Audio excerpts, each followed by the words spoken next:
but it's more than basic. It's a portion of his rap at the core is ancient. It's imported like a pack of some more observations. They're important like the fact that we're bored of fake shit. More creative, have the floor, so take it. Travel to the core is a normal placement. Tattoos on my arm in a form of face. So I could definitely talk a lot about a lot of things that get me very upset right now. I could talk about a lot of interactions that I've had that have gotten me all yelly, and yell at you guys for a while. Mm-hmm. But the truth is, when I sit down in front of this microphone and I start thinking about all you dear people out there listening, I do not feel angry at all. The anger just dissipates. Yeah. I don't want to yell at you.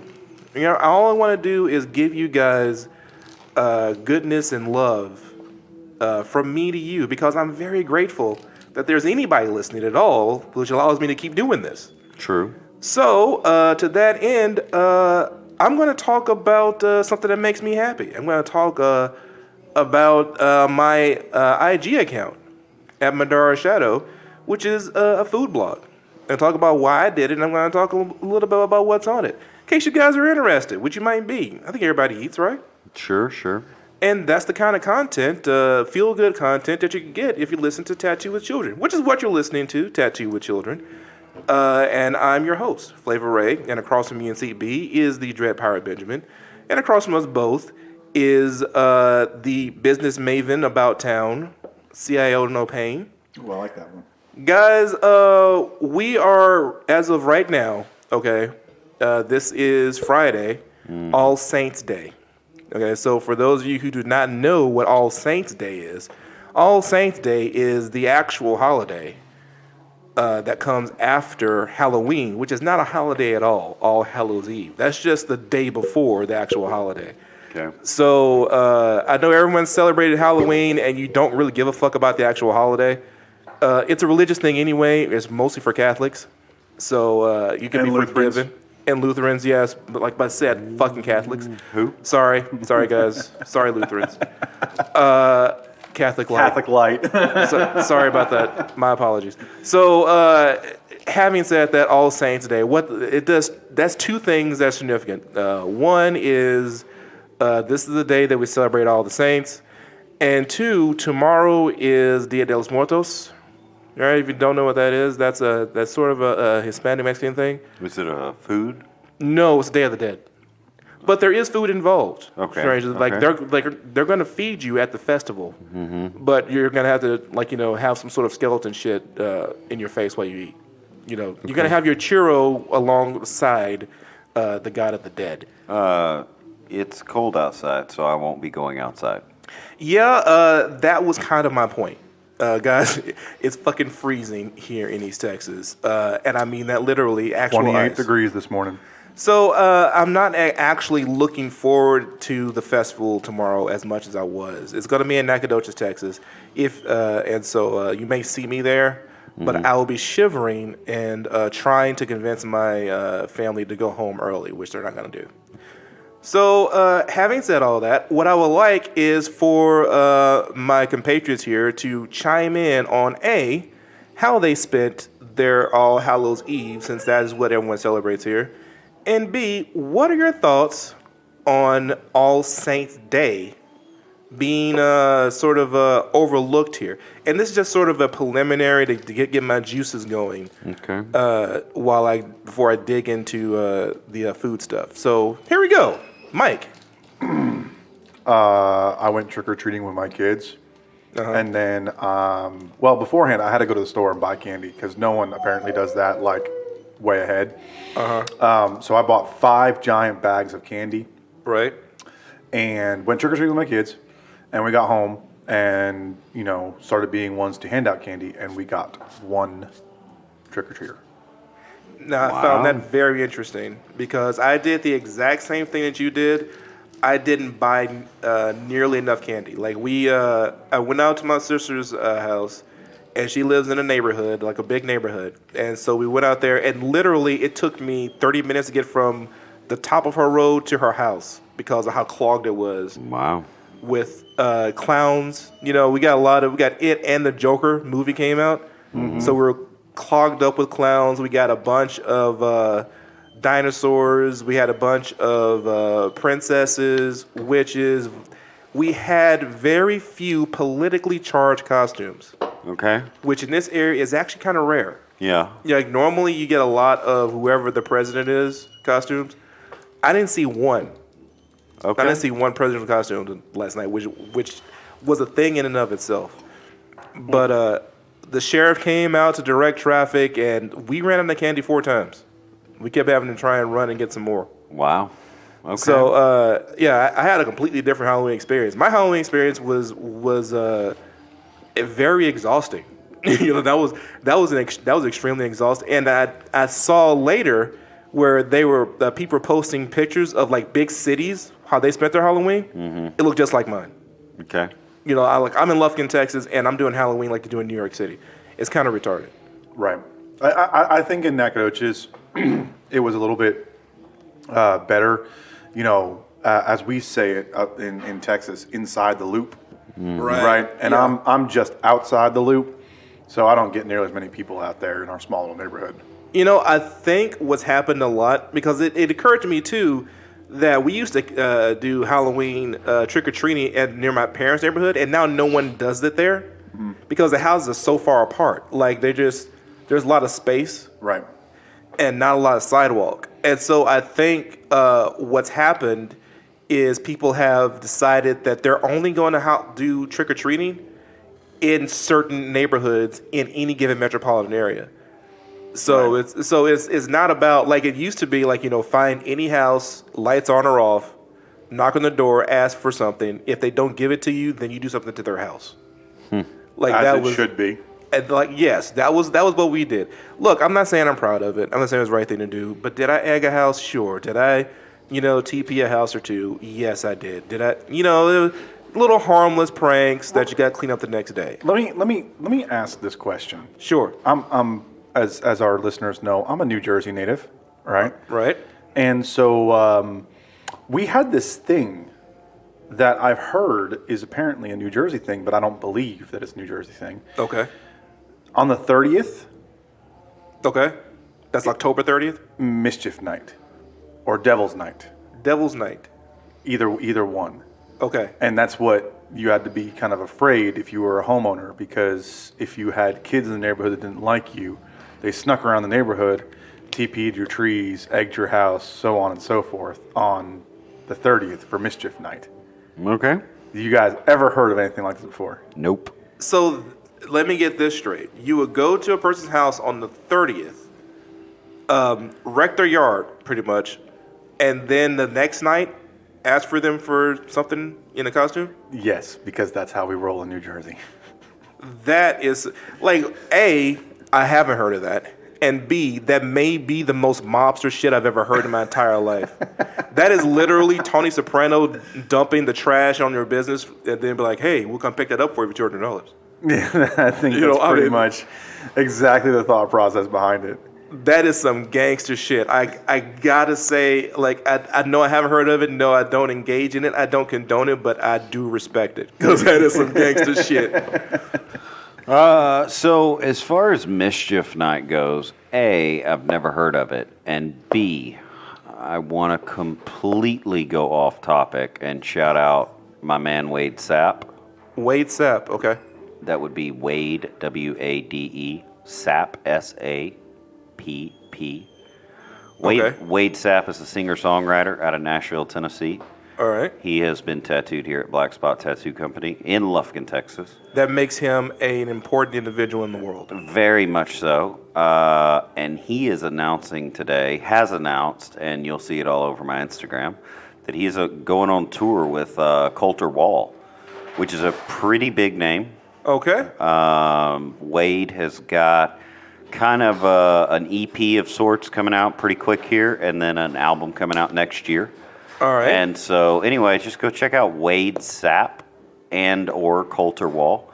That's going to be a pretty amazing show. I'm not going to be able to make it to any, I don't think, because the closest they're getting is Florida, Tennessee, South and North Carolina, and a couple other dates. Okay. But for anyone downloading music on Spotify, YouTube, any of that stuff, look up Wade Sapp. Do me a favor, shout him out.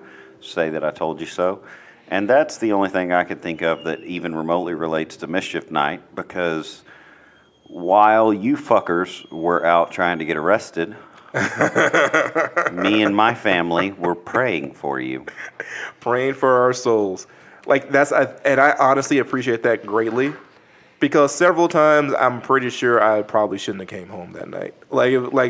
And it was a different time back then, and so parents can be forgiven for the things that they did back then. That seems kind of crazy now, but we weren't supervised. We were just you put in your costume, and then you just left the house, and it's like dark.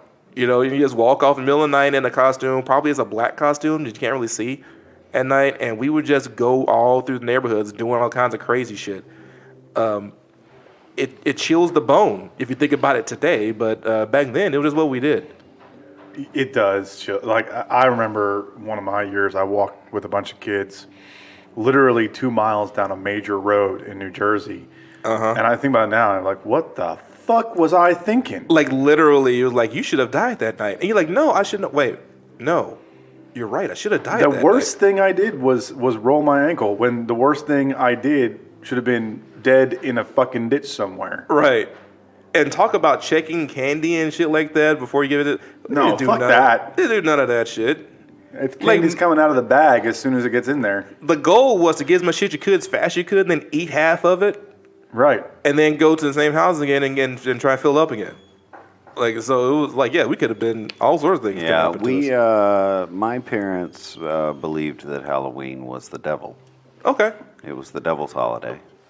So we generally stayed indoors, read our Bibles, and prayed. It is still a popular belief that Halloween is of the devil. Mm-hmm. I think that comes from the whole, I don't know how it's pronounced, but the sort of Wiccan holiday. Say it again? Samhain. Samhain? That's how you say it? Okay. It is the... It's spelled Wiccan? Samhain. Yes. I think it's the Wiccan or Druidic New Year. Okay. So yeah, I knew it had to do with the ending of the year or the ending of a cycle. Yeah. And they're and going into a different cycle. And so that's often like with most things Wiccan, I think there's a whole set of rituals that go along with it, and it could involve nudity, could involve sex. You're never really quite sure what you get in those pagan things. Well, it's a very, Wiccanism as a I don't want to use a religion. Wiccanism as a practice generally involves a lot of naturalist type stuff. Right. And the images and depictions you see of both Druidic and Wiccan traditions tend to look exactly like the imagery associated with witches, because that's what they are considered, is witches. So the Christian faith kind of appropriated and said, don't be that, that's witchy, that's of the devil. Right. And then said, look at them, there's 13 women standing in a circle naked. Holy crap, that's dark-sided. Yeah. It's nudity. It's boobs. Right. Them dark boobs. I can see your dirty pillows, woman. Get on out of there. Get that witchy shit. Yeah. And like, dude, I ran into that yesterday. I ran into it several times yesterday. It's one of those things I don't want to get yelly about. Like people, seeing somebody in a Halloween costume and then deciding this is the perfect time for me to tell you about how evil you are. Yeah. I disagree with that. But I'm not going to get into it because I'm trying to keep it positive today. I'm going to go ahead and take a quick break here before I launch into Madara Shadow.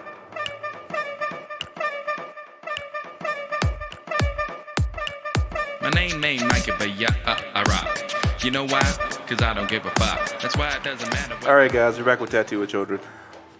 This, as I told you earlier, this is something I love to do. I love doing the podcast. I love talking on the microphone, and I love posting it for you guys to hear.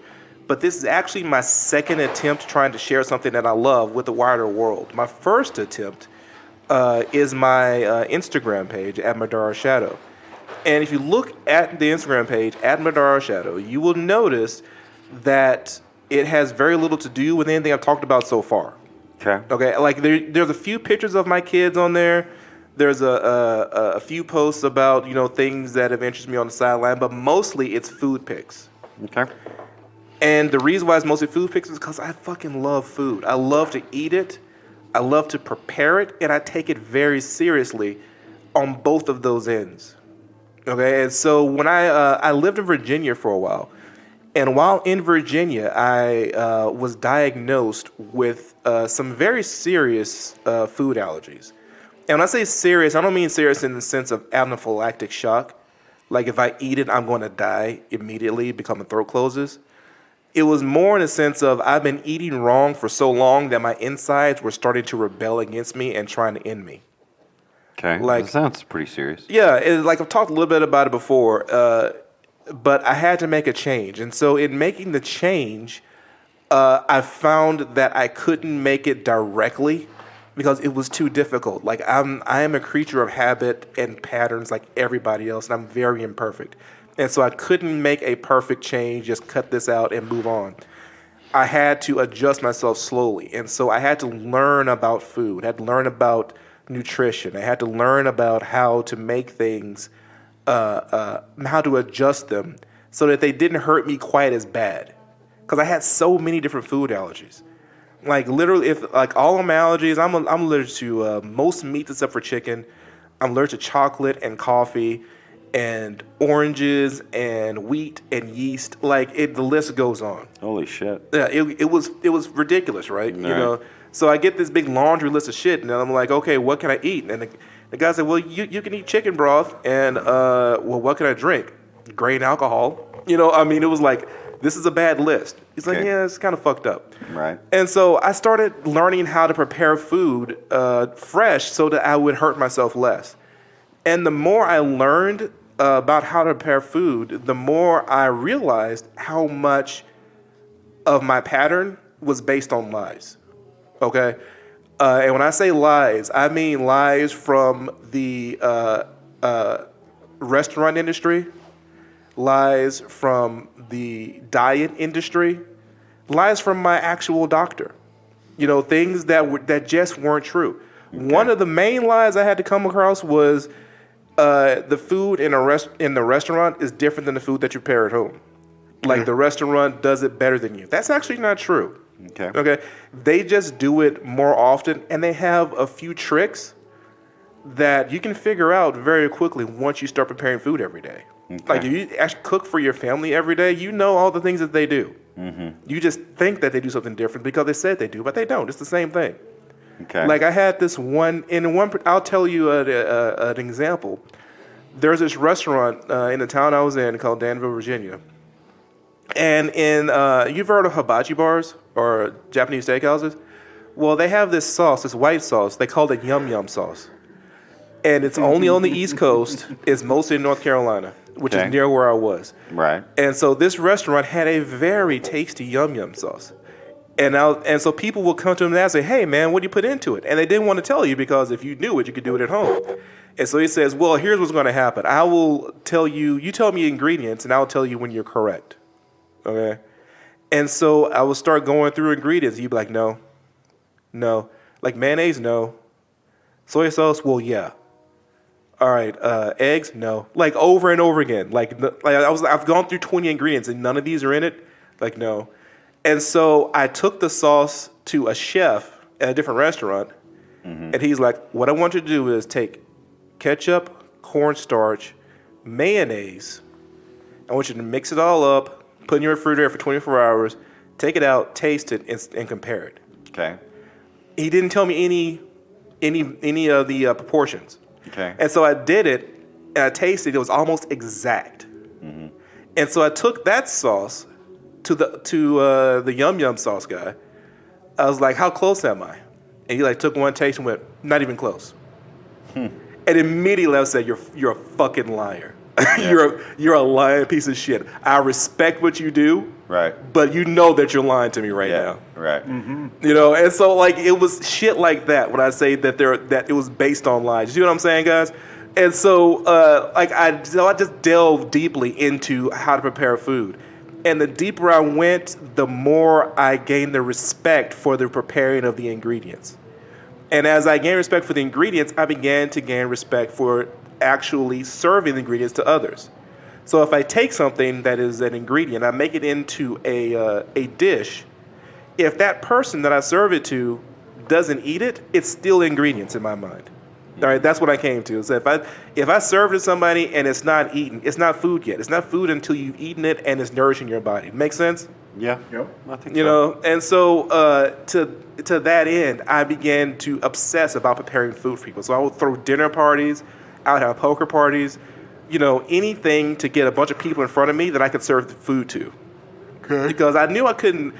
I explored the restaurant industry. I actually did. You know, I had chef friends, I had people who owned restaurants, and I knew very quickly that the restaurant industry was a business that I could not be involved in. The margins are too close, and the work is constant, and the reward is very little unless you are at the upper echelons of it. It's a very difficult business to actually get into. Ben can talk to you about it more than I can.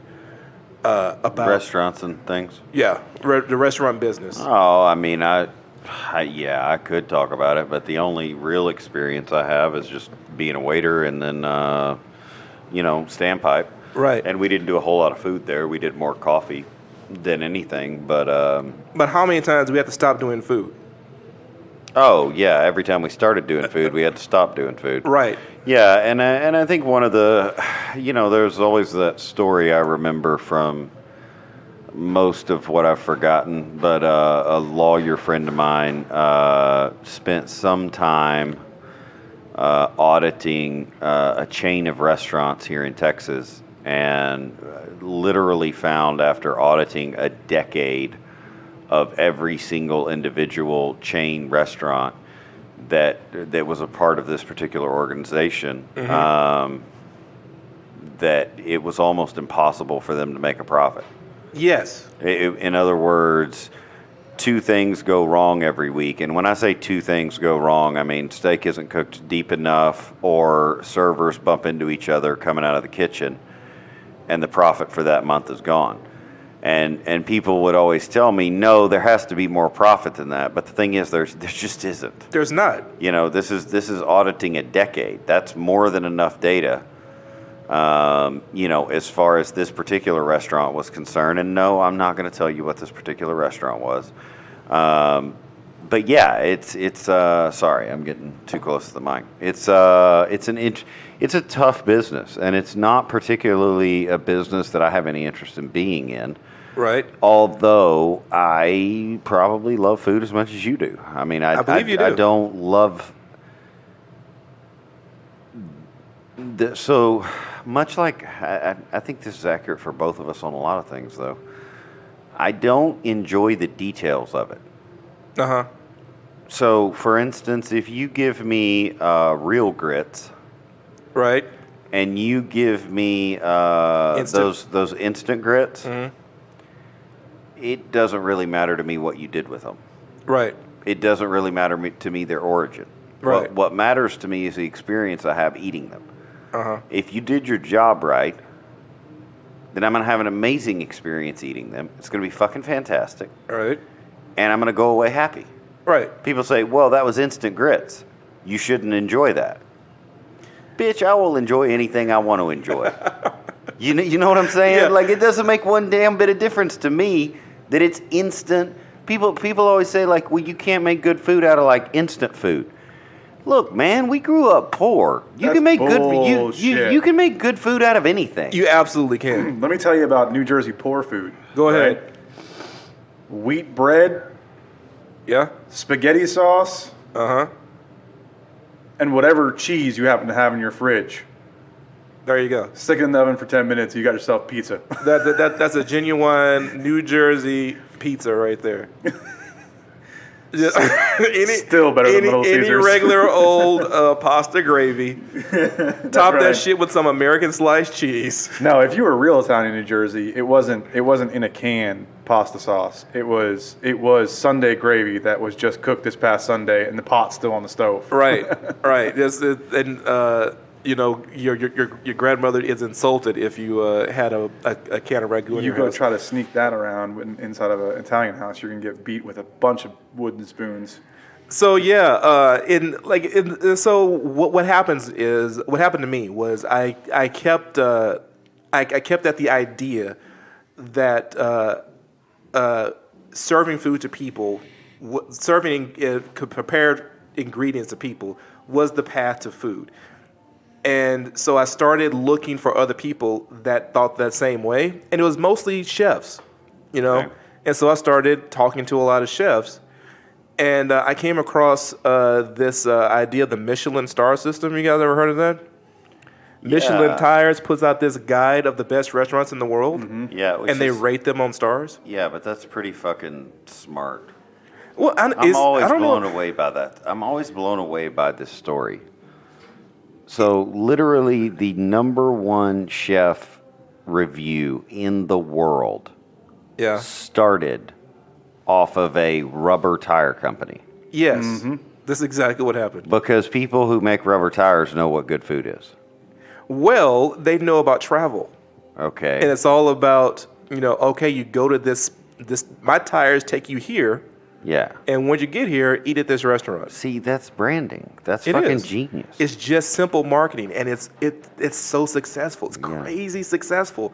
Every chef in the world who works at a restaurant wants a Michelin star. Okay. It's a fact. Like if the biggest chef you can think of, like Gordon Ramsay. Yeah. Dude, his claim to fame is that he's got a couple of Michelin stars. Okay. And the great thing about that is Also, his swearing. you can lose them.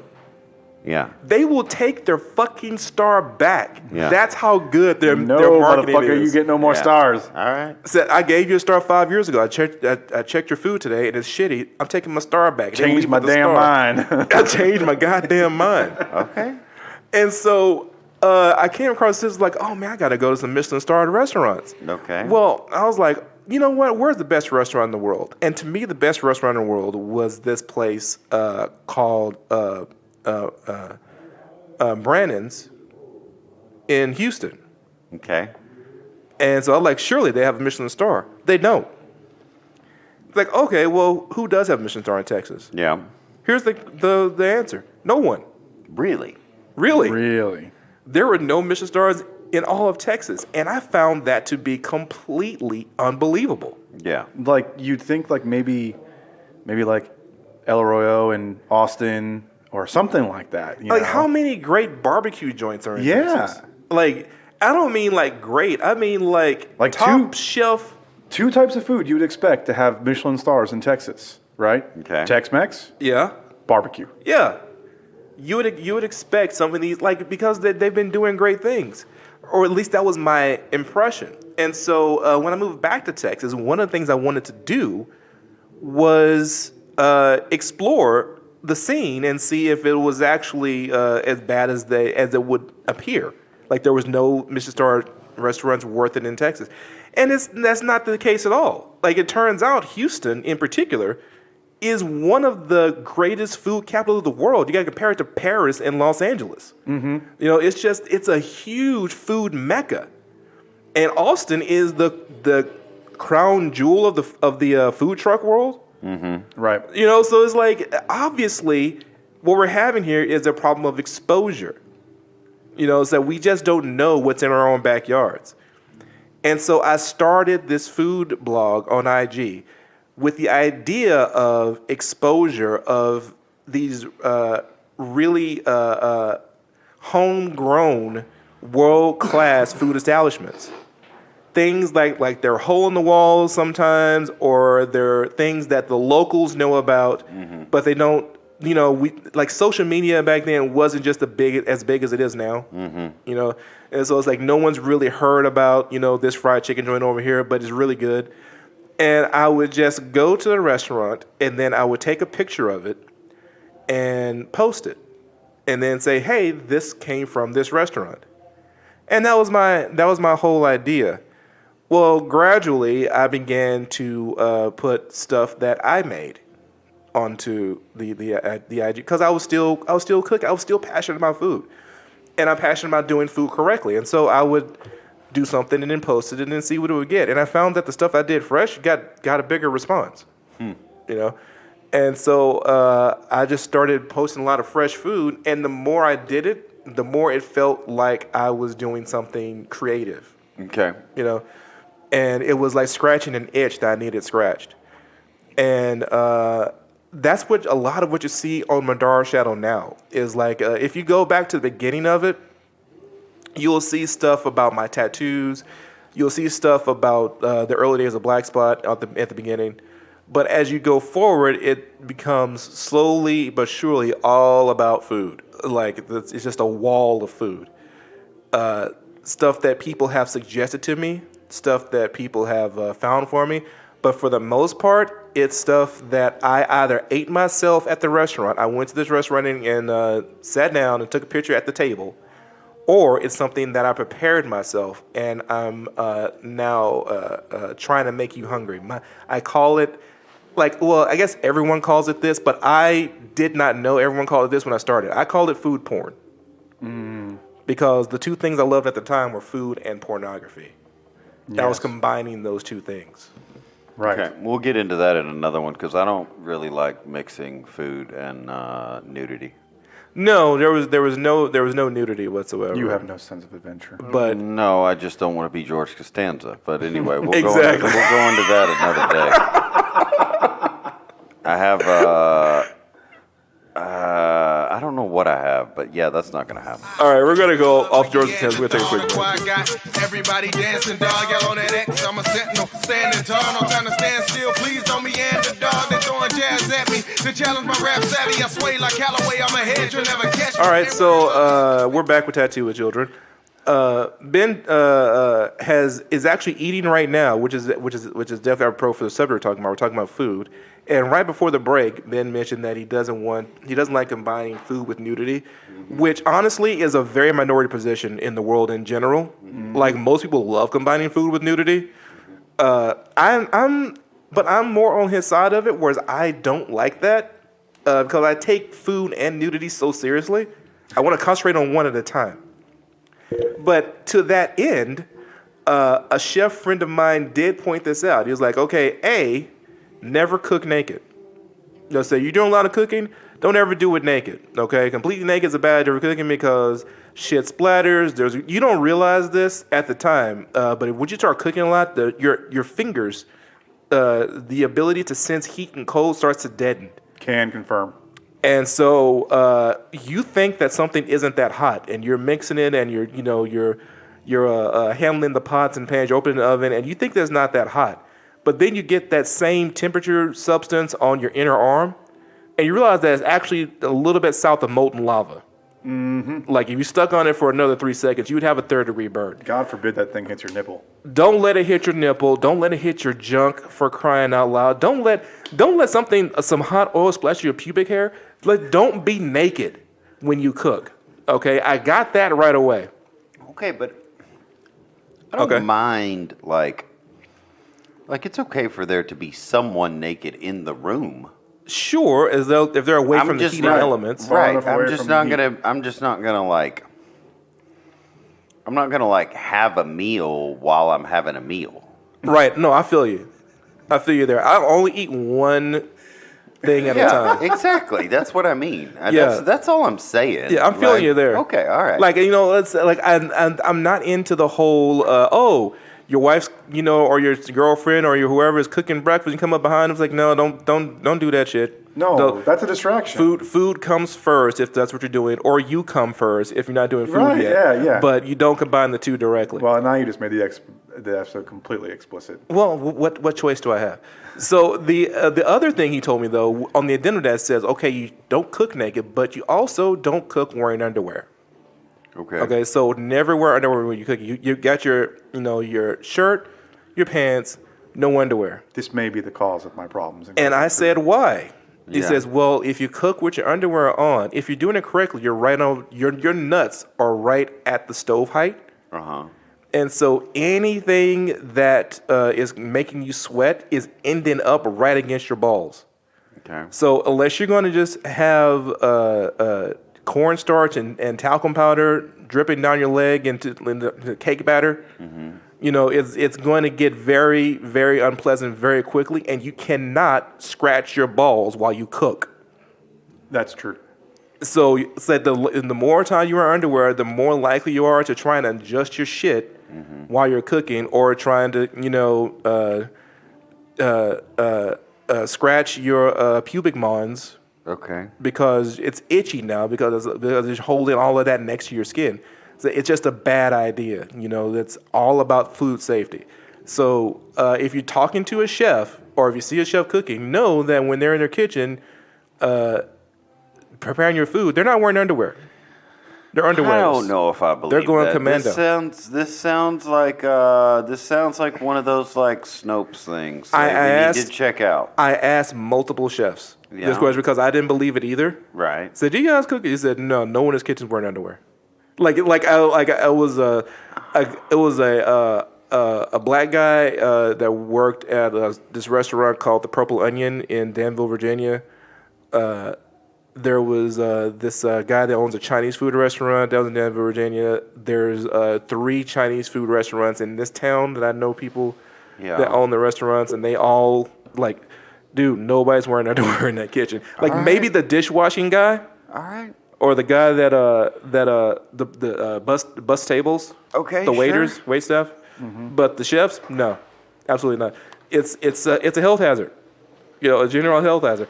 And so all of that to say, I have a lot of respect for chefs. I have a lot of respect for food, and I have a lot of respect for restaurants. But we have to stop mystifying. We have this whole thing now where we have celebrity chefs, right?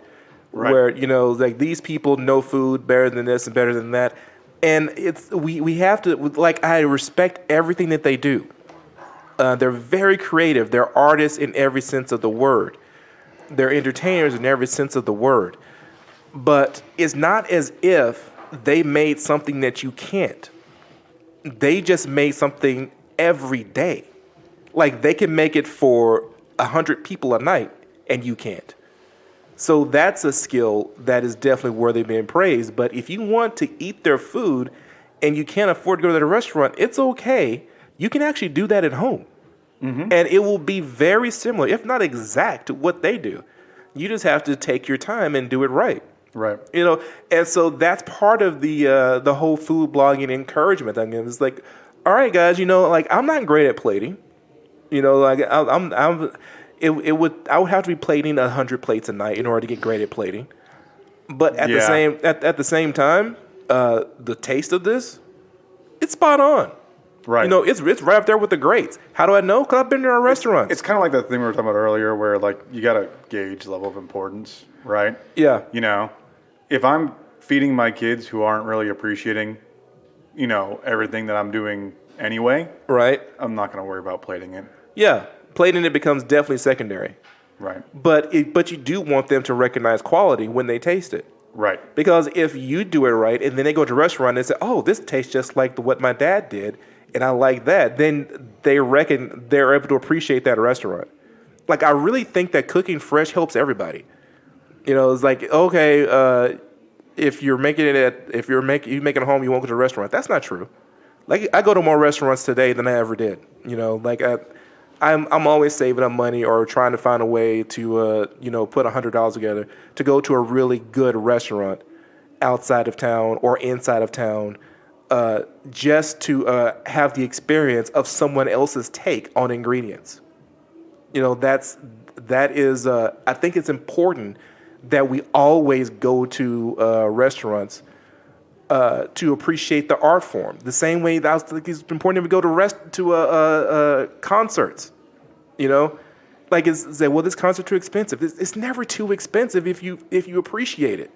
If you're gonna go out there and have an experience in your life that's a good experience, what you pay for it isn't too expensive.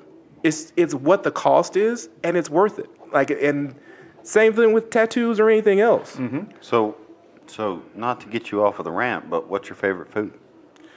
My favorite food is probably, dude. I'm an old Texas boy.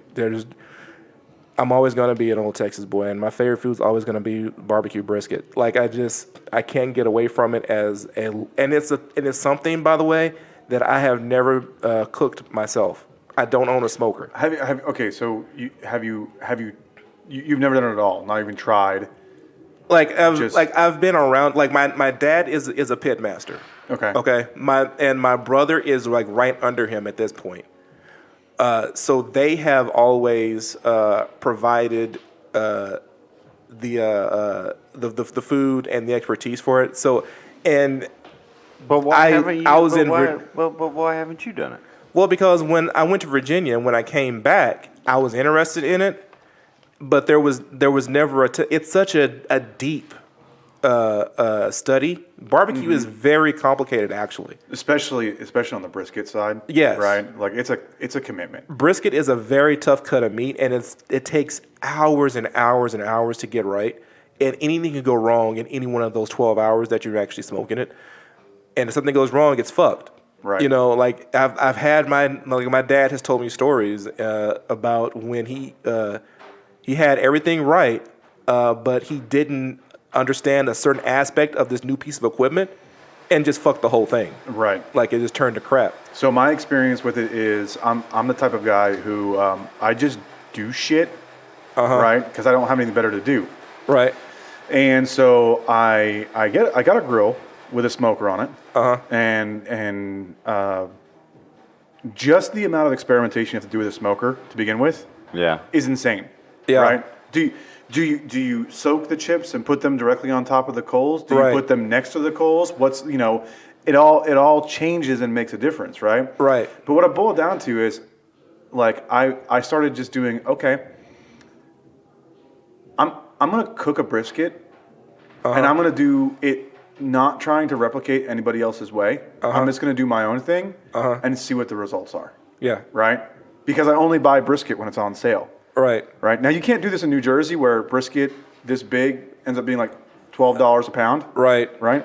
You can do that here in Texas where brisket goes on sale and it's $1.99 a pound. You can see it. We said this big. It was about a third of the size of a brisket of here a in real Texas. brisket. Yeah. You know. But when and that's even another situation with brisket in particular is your choice in the cut, right? Your choice in your selection in picking the brisket out. You go to the grocery store and you grab one of those big briskets, a full-size brisket. Yeah. Right? I had to learn from somebody else who's been doing it forever. No, you got to try to fold that motherfucker in half. Yeah. If it's hard to fold in half, it's a tough cut. There's too much fat. Yeah. You'd have to either trim it or cut it in half or something. And you lose so much of it when you trim it. Yes. And so, like there's so much that goes into it. Like and barbecues is a subject that I am very much interested in.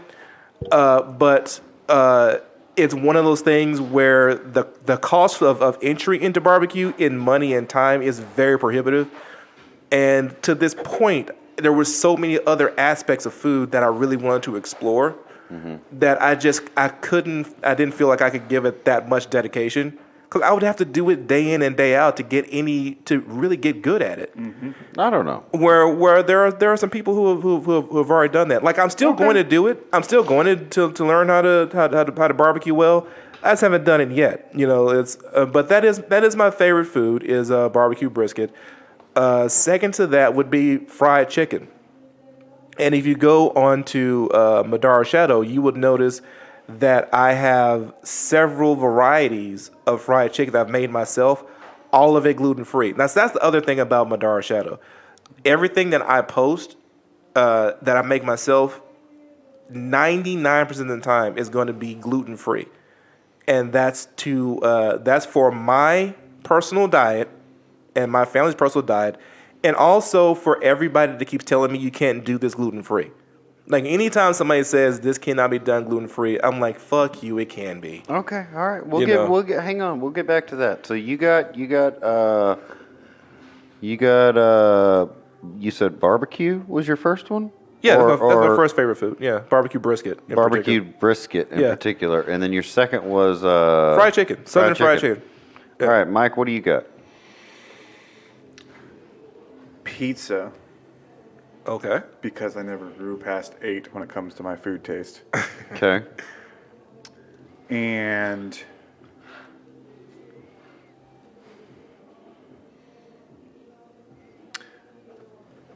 Okay. pumpkin bread. That was a tough. The second one was a tough one. Was too many choices? Seriously? Pumpkin bread? Yes, pumpkin bread. No, I'm not joking. I haven't even eaten that much pumpkin bread. Absolutely fucking love pumpkin bread. And to a degree, you can make a carrot cake that's actually quite close in texture and to that. I It just do doesn't have love quite that carrot spice. cake. My wife makes an excellent carrot cake. To your first one, pizza. You said you haven't grown past 8. Pizza has actually gained stature. It's like there's gourmet fucking pizza out there now. Yeah.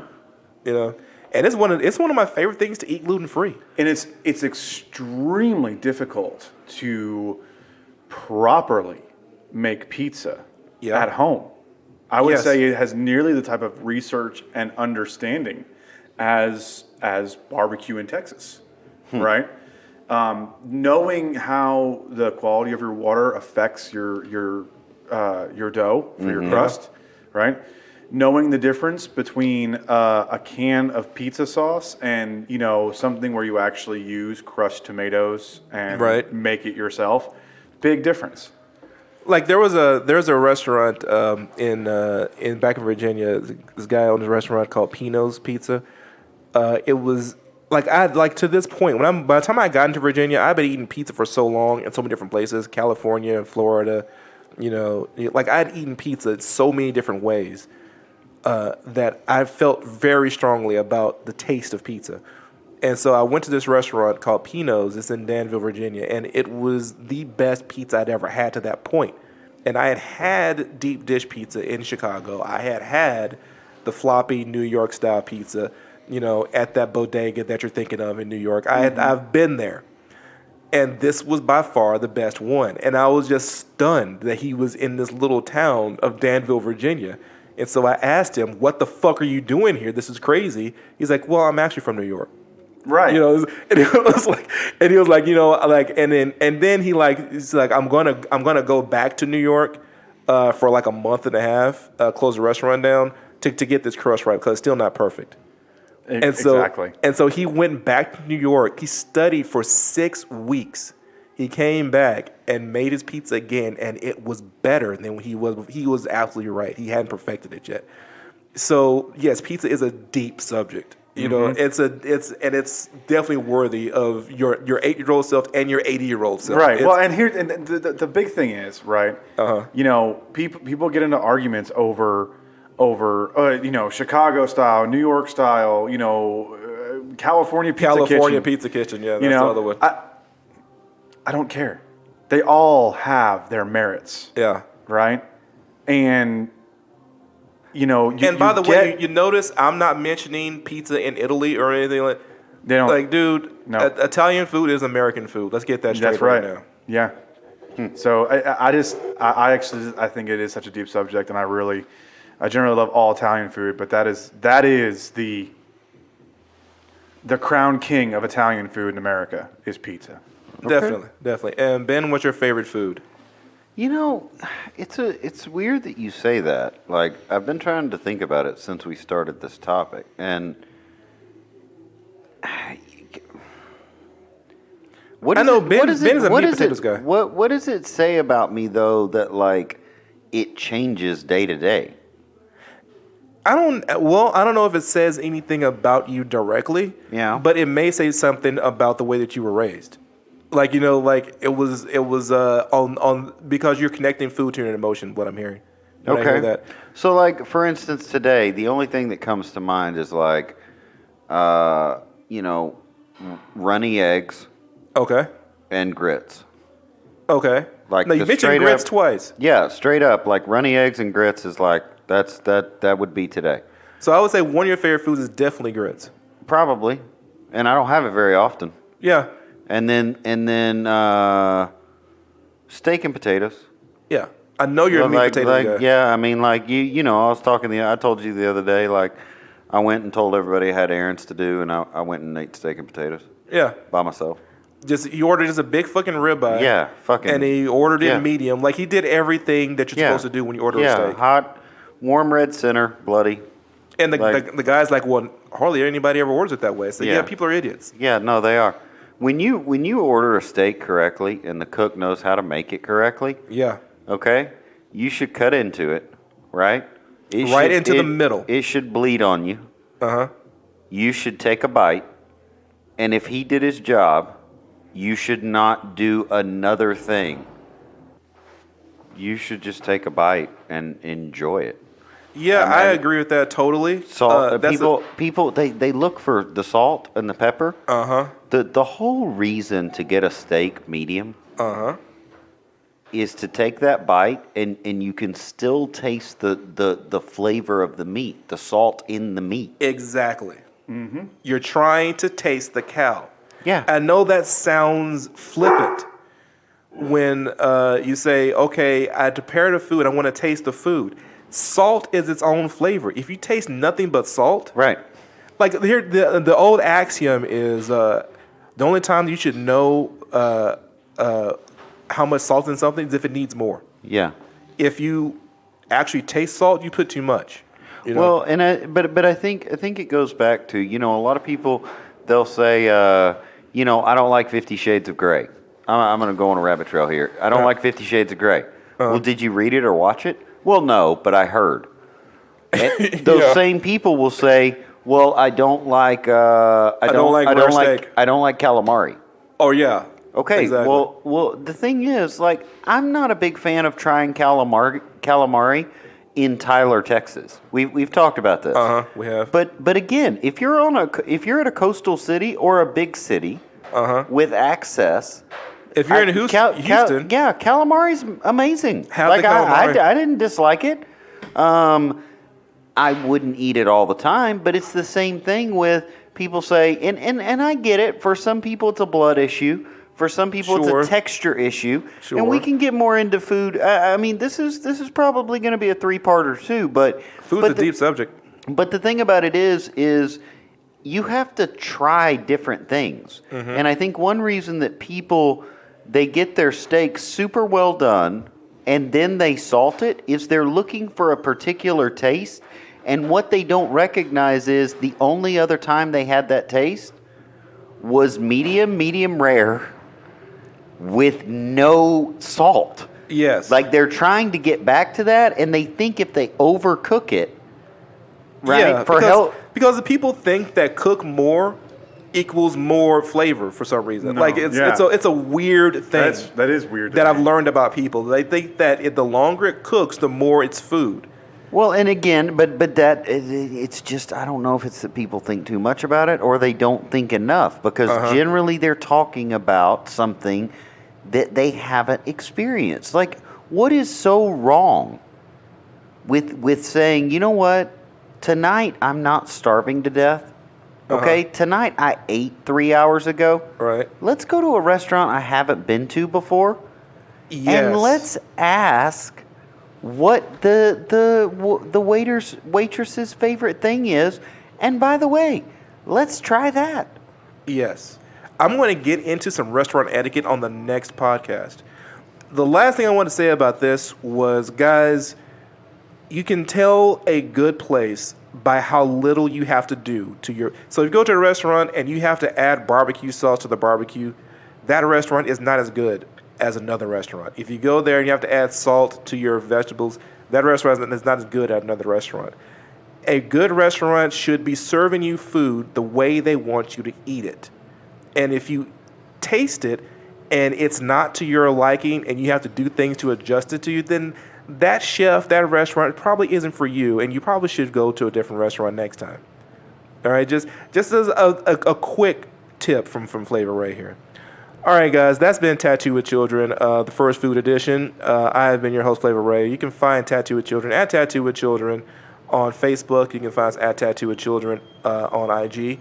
You can find at Tattoo with Children at Tattooed With on Twitter, because that's just how Twitter is, and we're going to be fine with it. We're going to roll with it.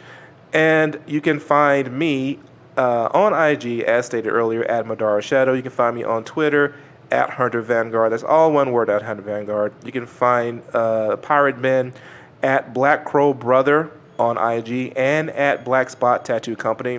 And you can find CIO No Pain at CIO Payne, that is PAYNE, at CIO Payne on IG, and at Payne.points on IG.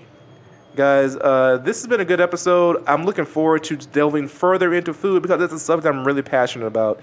And I'm glad that you guys were here listening to me wax on about it. And we'll get to it next time, okay? See ya. Love you guys. Later.